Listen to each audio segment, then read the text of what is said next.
Ano masasabi mo sa Uy, popost ko to ha. Hala na gano'n. Ibig sabihin ng Ikaw. Very unique and have a kind and very bomba. Ikaw. Ano masasabi mo sa may masasabi ko ba? they have a they are very generous. Their students. Uy, ito nagsasalita lagi. Camera daw, no camera. No comment. Ikaw. They're so generous. Uy! Ano masasabi mo sa ano? I love Sabi ko lang, 2 joints hanggang mga isay. Ikaw.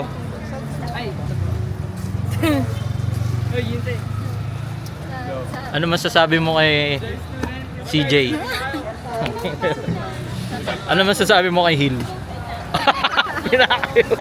Itong cup ko is Milwaukee Brewers from baseball, soccer fit. Sa online. Sa tao ko binili to. Tapos ito naman, bigay sa akin ni Dave. Nag-trade kami ng kit. Kit kasi tawag dito eh. Nasa kanya isa ko. Pants, sweatpants, wala. Nabili ko lang sa ukay. Dunks, borok.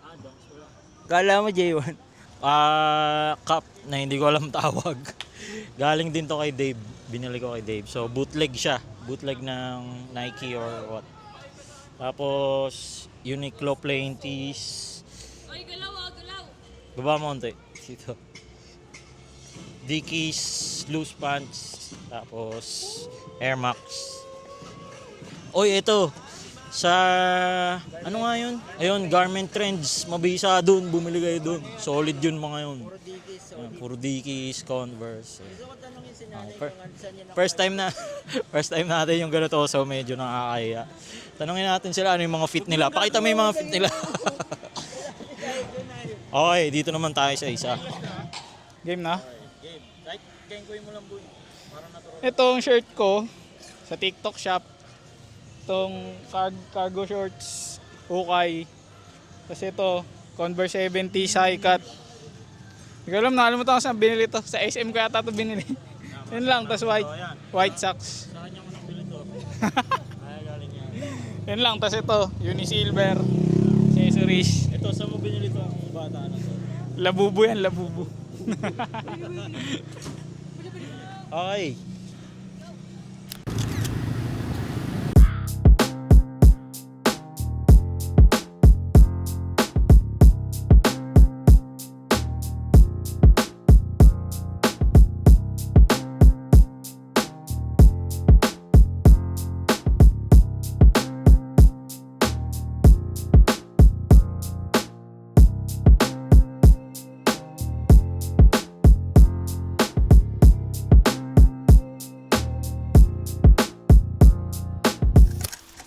Yun.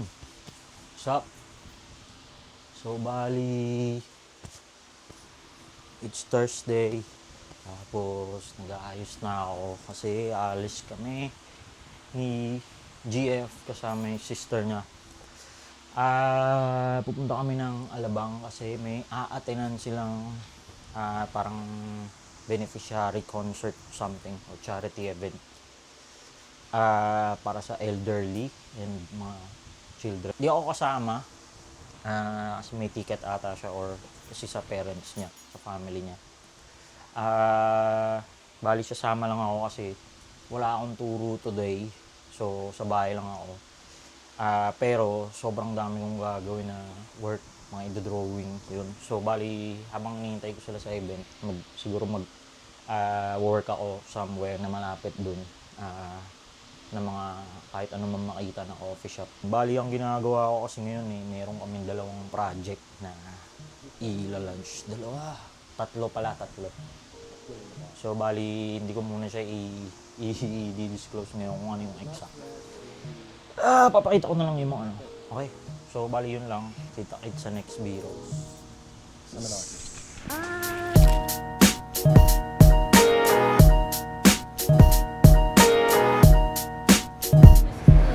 kids with purpose. So, hindi sayang ang love with purpose.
bigyan mo sila ng bakit tinitingnan ka nila kung nag-vlog ka. Kain lang ako konti, tapos work ako. Thank sila dito.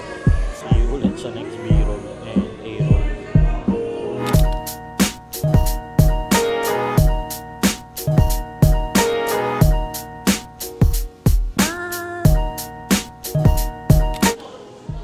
Okay, may lumapit sa akin.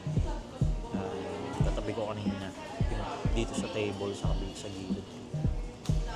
Iba na yung ngayon, iba na yung nakaupo mo. So, yung nakaupo kanina, kaya pala nung una nakatingin sila. Tingnan pala yung dinodrawing ko. So, parang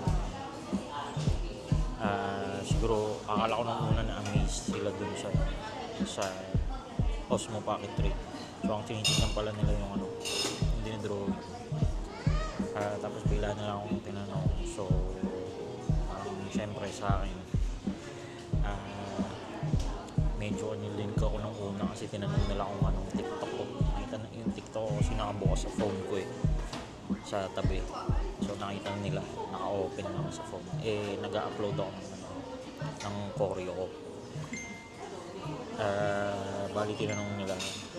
So, binigay ko yung name ko, binigay ko yung TikTok ko, tapos ang sabi, yung pala kasi, nagustuhan daw nung guy, magjowa sila pala. Gustuhan daw ng lalaki yung drawing ko. Hanggang sa sabi ko, kaso hindi ako masyado nagpo-post, bihira ako mag-post ng art sa TikTok kasi medyo maarte yung algorithm na. Yung algorithm, depende sa niche mo. So, binigay ko yung Instagram ko. Tapos pinalo na ako. So, may startup business pala silang itatayo next year na about fitness. So, naghahanap sila ng illustrator. Nakita niya kasi, kaya biglang nagtanong, nakita niya kasi yung dinodrawing ko maskulado. So, ito kasi yung 40 ko. Maskuladong mga mga character. So, nag-drawing ako ng orca ngayon. Killer whale na humanoid. So, nag-drawing ako, nakita niya. So, since bagay nga siya sa fitness niya, yung related, kailangan daw nila ng mascot character para dun sa brand nila. So yun, wala lang, natuwa lang ako kasi may potential clients rin pala sa ganito. So parang okay rin mag-work sa ganitong lugar. Kasi yun nga, hindi pala madalas, lagi talaga sa bahay lang ako. So siyaga tayong girlfriend ko. Nag-work siya sa office, ano siya, 3 days office, tas 2 days work from home. So ako talaga yung nasa bahay lang, except pagka meron akong turo. Kagaya ngayon, sabay-sabay. Dalawa yung tinuturuan ko. Yung isa company based, yung isa dance troupe sa JRU.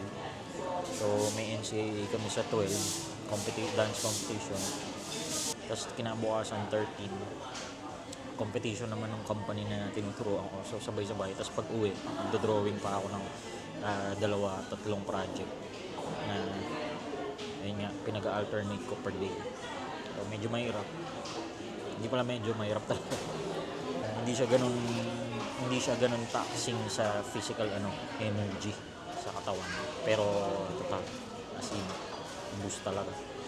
So yun, I'm yapping. Paparami na yung nirarambol ko. So, ang tagal ng dalawa, akala ko 1 hour lang daw. So, 9:14 na. Sarado na yung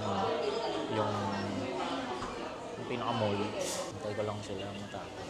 Tagal nila. Okay. So, napasobra na yung rambling. See you on the next clips.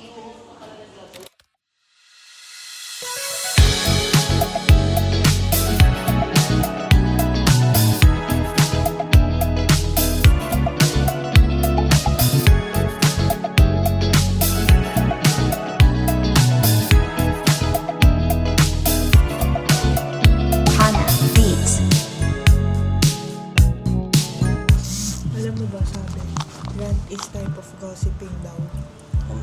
Sabi, ang rant daw dapat nag-rant ka lang kay God lang. Pwede, okay lang kahit marinig yun. Oo nga. Marinig yun. Oo nga.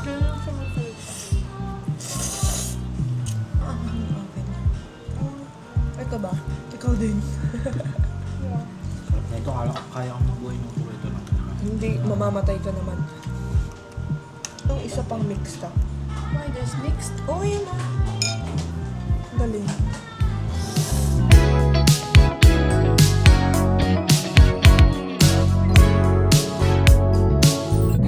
Kahit po araw.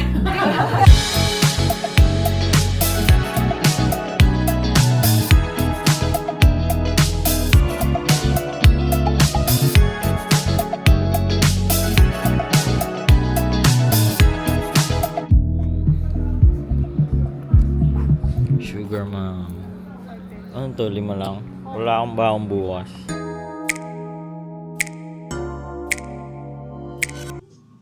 Yo, what's up? Yun. By the time na napapanood yun itong part na to, tapos ko na i-edit yung yung vlog. Yung difference niya is weeks sa date ng pag-film. So, bali ngayon, December 27 ko palang finifilm to. Kasi, hindi ko nalagyan ng outro yung mga nauna. Pero weeks ago na nangyari, parang 2 or 3 weeks na yata. So, yun, medyo late na kasi nag-edit lang ako dati sa CapCut sa phone o sa iPad. So, walang point kasi na i-edit din dun kasi ang picture profile na gamit ko is D-Log M para sa DJI.